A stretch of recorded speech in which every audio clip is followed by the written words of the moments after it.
आसपास के पड़ोसी एक घर के बाहर जमा हुए थे। वो घर अंदर से बंद था और घर के बाहर से बहुत गंदी बदबू आ रही थी। उसमें से एक पड़ोसी ने पुलिस को कॉल किया।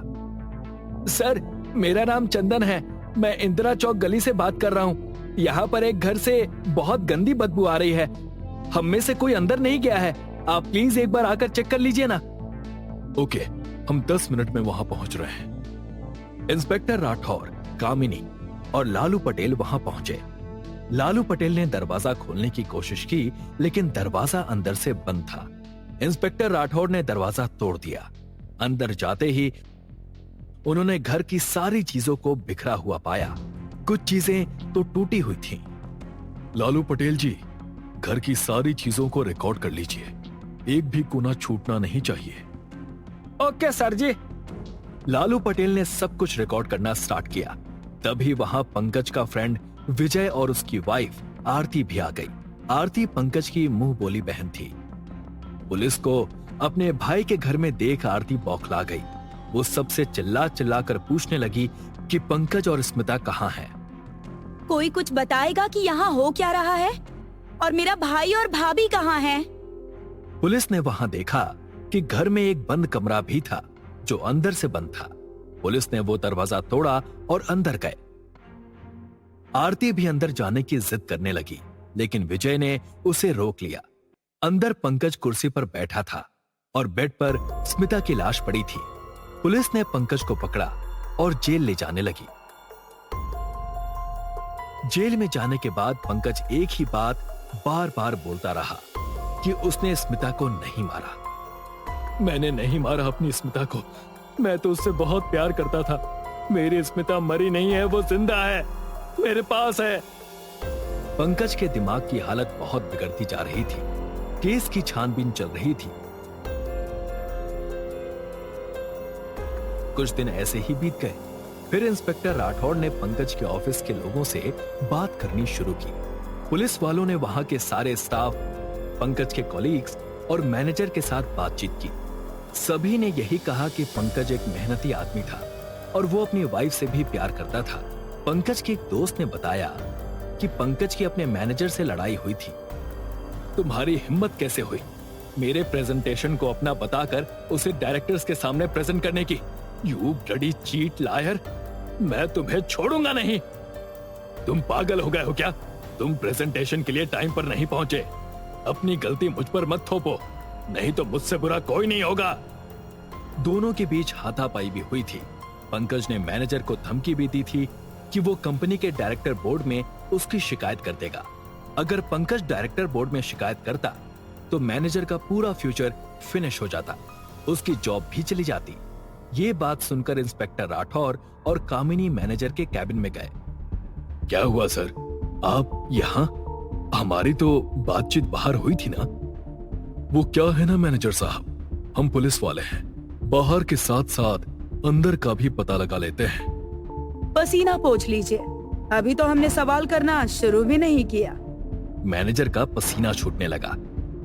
सुना है कि आपके और पंकज के बीच झगड़ा हुआ था और पंकज ने आपको इनडायरेक्टली आपका करियर खत्म करने की धमकी भी दी थी। कहीं ऐसा तो नहीं कि अपना जॉब और करियर बचाने के चक्कर में आपने ही पंकज की फैमिली को? नहीं नहीं सर, मैंने कुछ नहीं किया है। मैनेजर ने बताया कि उसकी और पंकज की लड़ाई हुई थी प्रेजेंटेशन को लेकर और गुस्से में दोनों ने एक दूसरे को बहुत कुछ बोल भी दिया था। लेकिन झगड़ा इतना भी बड़ा नहीं हुआ था कि वो पंकज की फैमिली को हर्ट करे या उसकी बीवी की जान ले ले। सर, मेरी भी बीवी है, बच्चे हैं। अगर मैंने ऐसा कुछ किया तो मेरी फैमिली का क्या होगा सर? मैंने पंकज की वाइफ को सच में नहीं मारा है सर। इंस्पेक्टर राठौर और कामिनी मैनेजर की बात पर भरोसा करते हुए वहां से निकल गए।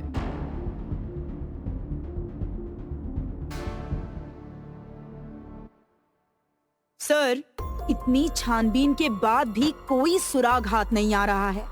कहीं हम इस केस में रास्ता तो नहीं भटक गए हैं? अगर रास्ता भटक गए हैं तो फिर से वहीं से शुरू करना होगा जहां से उसकी शुरुआत हुई थी। कामिनी समझ गई कि उसे क्या करना है। वो हवलदार लालू पटेल के साथ पंकज के घर गई। पंकज का घर रेस्ट्रिक्टेड था। कामिनी ने वहां छानबीन की। लेकिन उसे वहां कुछ नहीं मिला।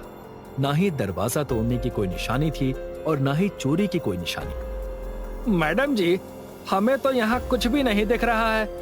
खूनी बहुत चालाक निकला, कोनो सबूत ही ना छोड़ा पीछे।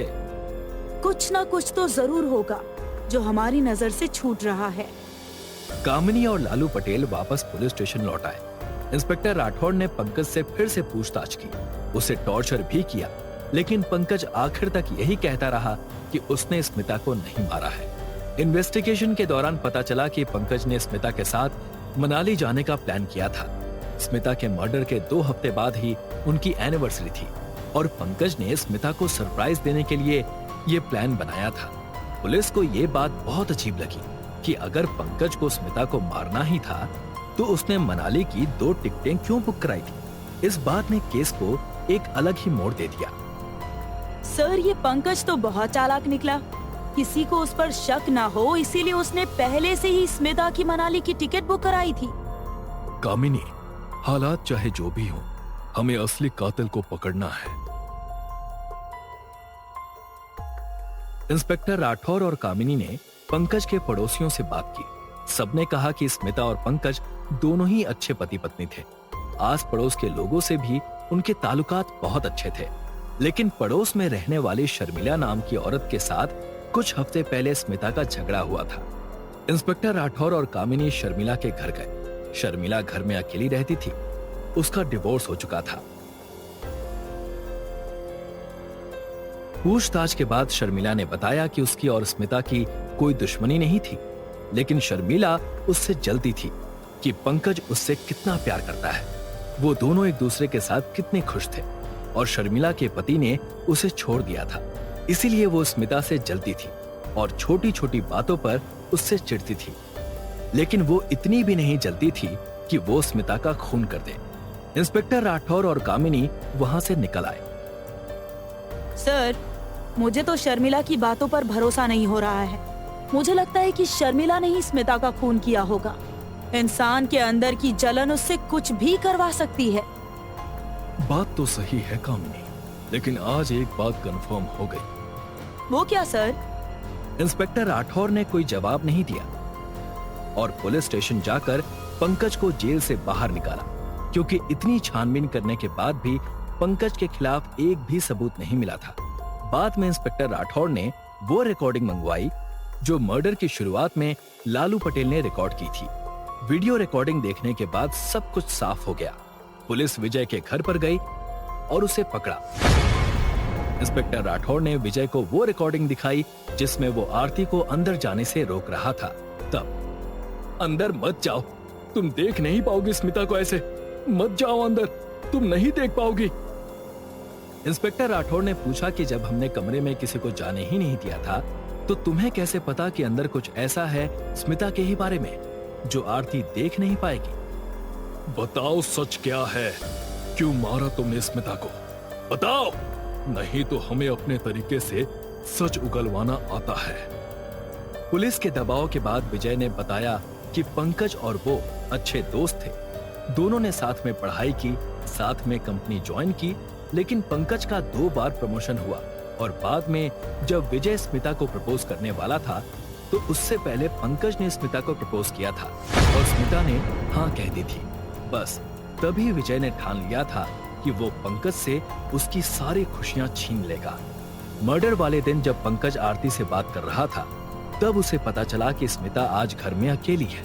इस मौके का फायदा उठाकर वो पंकज के घर गया।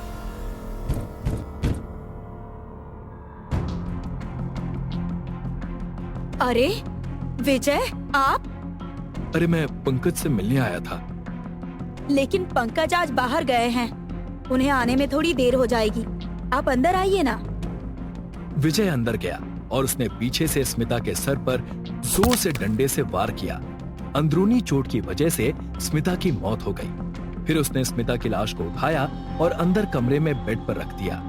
फिर उसने घर का दरवाजा बाहर से बंद किया और चुपके से वहां से निकल गया। शाम को जब पंकज घर लौटा तो उसने दरवाजा खोला और अंदर सारी चीजों को बिखरा पाया। अपनी जलन की वजह से तुमने अपने ही दोस्त की जिंदगी बर्बाद कर दी, अब इसकी सजा जिंदगी भर भुगतो। इसके बाद इंस्पेक्टर राठौड़ ने विजय को जेल में बंद कर दिया। वाह सर, आपका तो जवाब नहीं। अपना तो बस ऐसा ही है कामिनी। एक हाथ जो खून से लथपथ है और वो दीवार पर कुछ लिखने की कोशिश कर रही है। अगले दिन इंस्पेक्टर राठौर को कॉल आता है। यस, एक अनजान आदमी की आवाज आती है। सर, हमारे पड़ोस के घर में एक खून हुआ है, आप प्लीज जल्दी से आ जाइए। इंस्पेक्टर राठौर और कामिनी वारदात की जगह पर पहुंचते हैं। वहां एक लड़की की लाश पड़ी हुई है। उसके पेट में चाकू से वार किया गया था और दीवार पर खून से दीप लिखा हुआ था। इंस्पेक्टर राठौर ने लाश को पोस्टमार्टम के लिए भेज दिया। गुंजन की मां को अपनी बेटी को इस हालत में देख सदमा लग गया और वो अपनी सुध बुध खो बैठी थी। गुंजन की पड़ोसियों ने बताया कि गुंजन और विवेक नाम के लड़के की शादी तय हुई थी। पुलिस को ये बात बहुत अजीब लगी कि जिस लड़की के साथ शादी होने वाली थी, उसका खून होने के बाद भी वो लड़का या उसके घर का कोई भी सदस्य ये देखने के लिए क्यों नहीं आया। पुलिस ने विवेक और उसके घर वालों का पता लगाया और विवेक को थाने में बुलाया।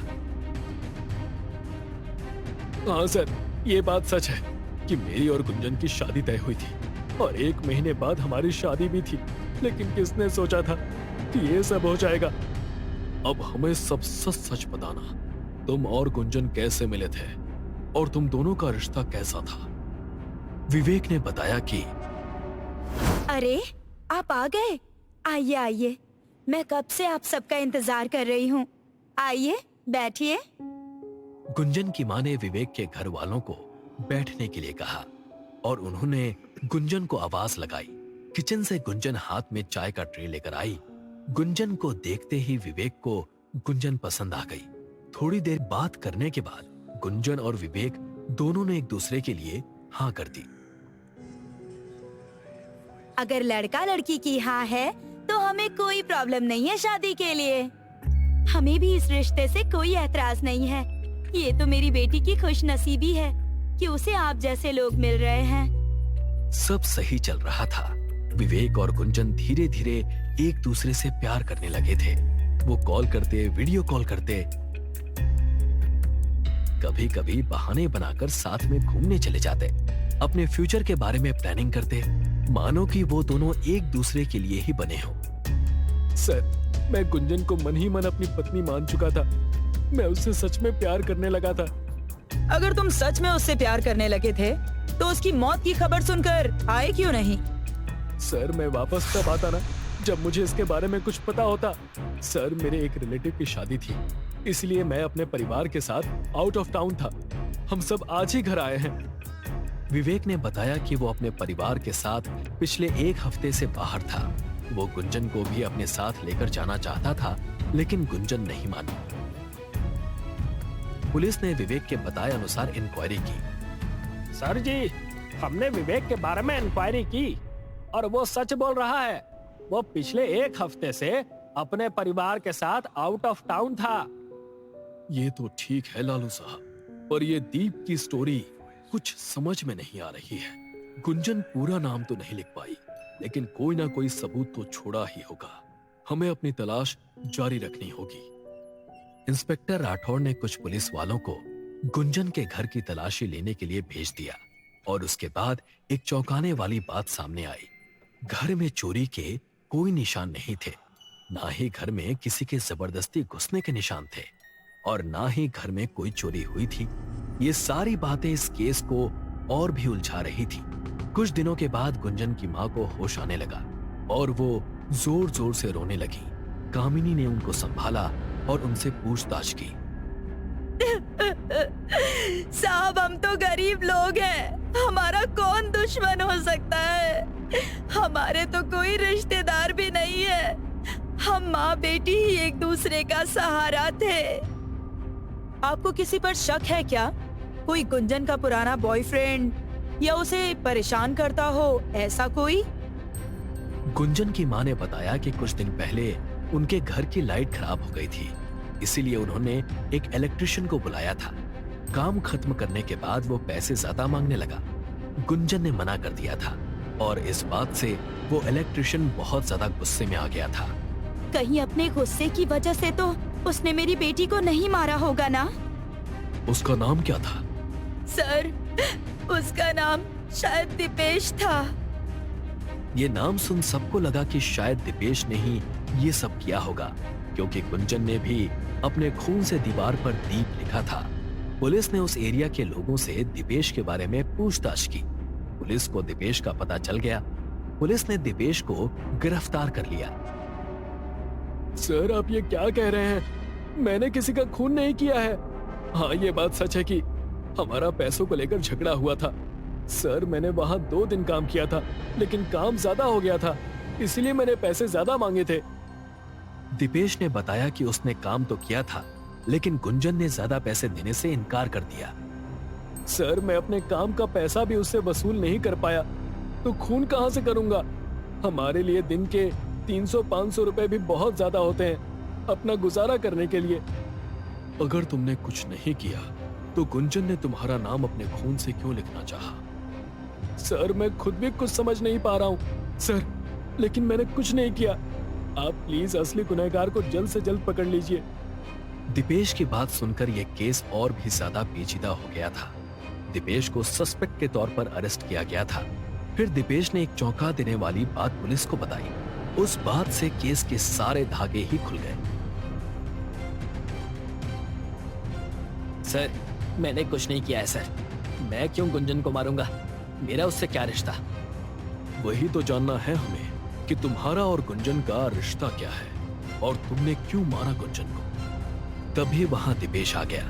दीपेश ने सनी को पहचान लिया। दीपेश ने बताया कि जब वो लाइट का काम करने के लिए गुंजन के घर जाता था, तब वहां पर सनी भी आया था। गुंजन की माँ मार्केट जाती थी, तब उसी टाइम सनी वहां आता था और वो दोनों अकेले कमरे में 2-3 घंटे साथ में रहते थे, अंदर से दरवाजा बंद करके। अब आगे की कहानी तुम बताओगे या हम अपने तरीके से पता लगाएं? हाँ सर, मैंने ही गुंजन को मारा है। सर, मैं और गुंजन एक दूसरे से बहुत प्यार करते थे, लेकिन गुंजन की माँ को हमारा रिश्ता मंजूर नहीं था। सनी ने बताया कि गुंजन की माँ ने इमोशनल ब्लैकमेल करके गुंजन को विवेक से शादी करने के लिए मनाया था। विवेक से शादी तय होने के बाद भी गुंजन सनी के साथ रिलेशन में थी, लेकिन धीरे धीरे सनी को महसूस होने लगा था कि गुंजन को अब विवेक अच्छा लगने लगा है। उस दिन रात को जब वो गुंजन से मिलने उसके घर पर गया, तब कमरे में जाने के बाद विवेक का कॉल आया था। वो जिस तरह से प्यार से विवेक से बात कर रही थी, ये बात सन्नी को बहुत बुरी लगी। तुम्हें विवेक अच्छा लगने लगा है ना? अब अच्छा इंसान है तो अच्छा ही लगेगा ना? प्यार करने लगी हो ना तुम विवेक से? ऐसी कोई बात नहीं है सनी, विवेक एक अच्छा लड़का है, बस। इस बात से उन दोनों के बीच झगड़ा हुआ और गुस्से में सनी ने गुंजन के पेट में चाकू मार दिया। गुंजन के मरने के बाद उसने अपने आप को बचाने के लिए गुंजन का हाथ लिया और दीवार पर दीप लिख दिया, ताकि सारा शक दीपेश पर जाए, क्योंकि गुंजन ने सनी को पहले बताया था कि पैसों को लेकर दीपेश और उसमें झगड़ा हुआ था। तुमने प्लानिंग तो बहुत अच्छी की थी, लेकिन तुम ये भूल गए कि गुनहगार कितना भी शातिर क्यों ना हो, पुलिस की पकड़ में आ ही जाता है। सही कहा सर आपने, आपका तो जवाब नहीं। अपना तो ऐसा ही है कामिनी जी, चीते की चाल बाज की नजर, और इंस्पेक्टर राठौर की पकड़ से छूटना इम्पॉसिबल है।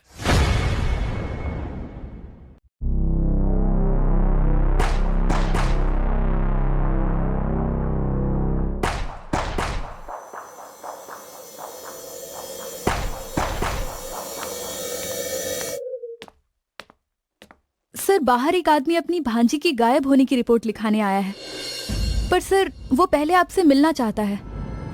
बुलाइए। अंदर आ जाइए। नमस्ते सर जी, मेरा नाम कुलदीप वर्मा है। सर, मेरी भांजी मीना 20 तारीख से घर नहीं आई है। आप बैठिए, पानी लीजिए।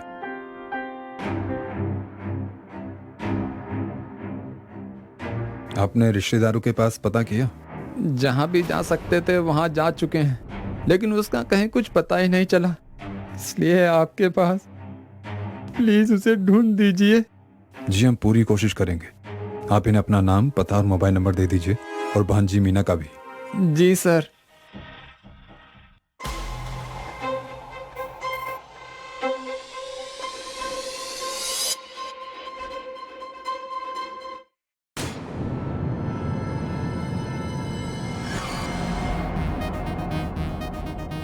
सर सर प्लीज जल्दी आइए। क्या हुआ कामिनी जी? सर मीना का मोबाइल अभी अभी ऑन हुआ है। लोकेशन क्या है? हीरापुर टाउन।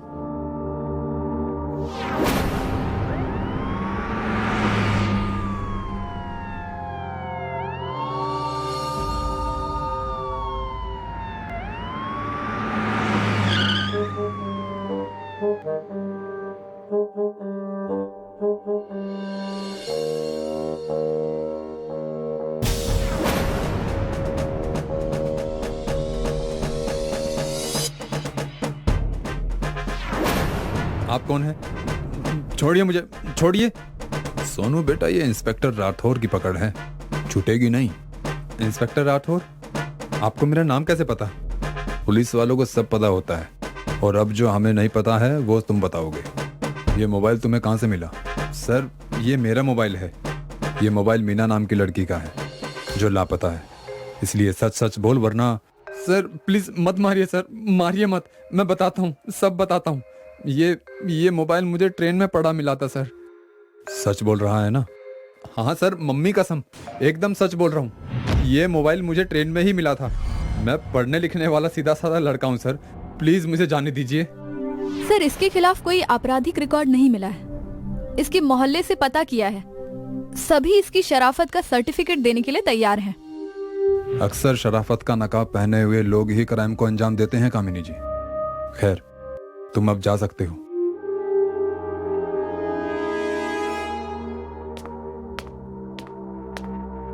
कामिनी जी, मीना के कॉल्स डिटेल्स का क्या हुआ? लाई हूँ सर। ये नंबर किसका है जिस पर आखिरी बार बात हुई थी मीना की?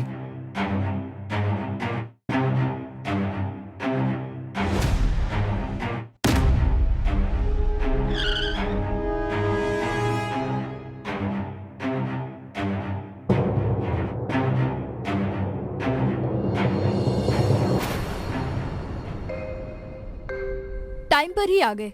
चलो सर, तुम्हारा इंतजार कर रहे हैं। सर यही है शंकर ऑटो ड्राइवर, जिसके पास मीना का आखिरी कॉल गया था। नमस्ते साहब। शंकर, 20 अप्रैल को मीना ने तुम्हें कॉल क्यों किया था, और तुम उसे कैसे जानते हो? नहीं साहब, आपसे कोई गलती हो रही है। मेरी उनसे बात 20 अप्रैल को नहीं, 21 अप्रैल को हुई थी। वो मेरी रेगुलर कस्टमर है साहब, इसलिए जब भी जरूरत पड़ती है तो मुझे कॉल कर देती है। बस इतनी सी बात है साहब। इतनी सी ही बात है तो तू झूठ क्यों बोल रहा है शंकर?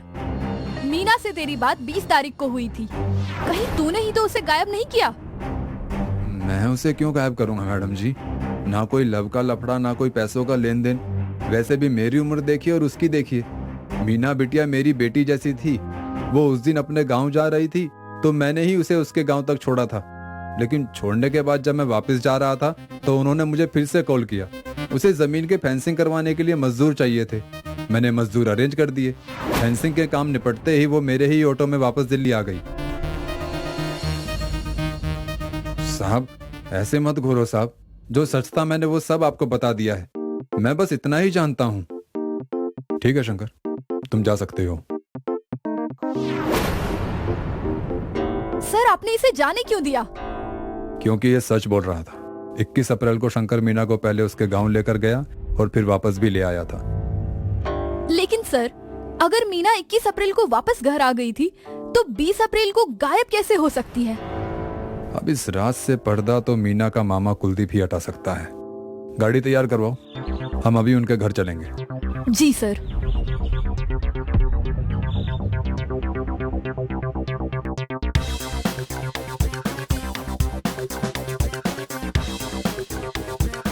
ओ, तो ये मामला है।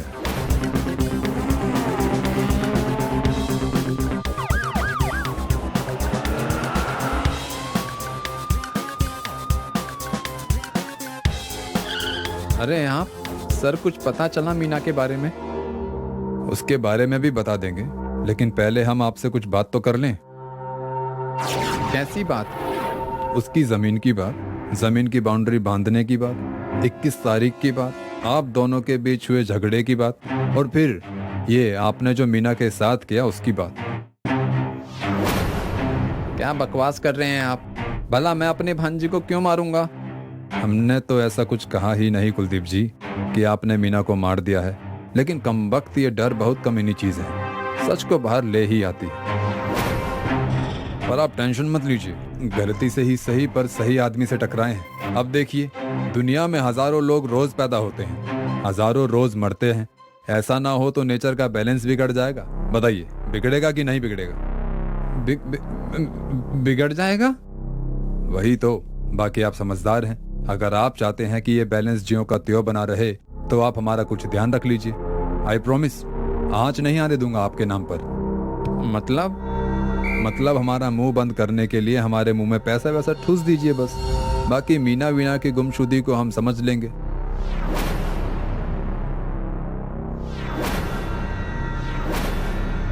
कितना चाहिए? ज्यादा नहीं, बस 10 लाख। लेकिन अगर आपको कम लगते हैं तो 20 दे दीजिए। 15 में डन करते हैं।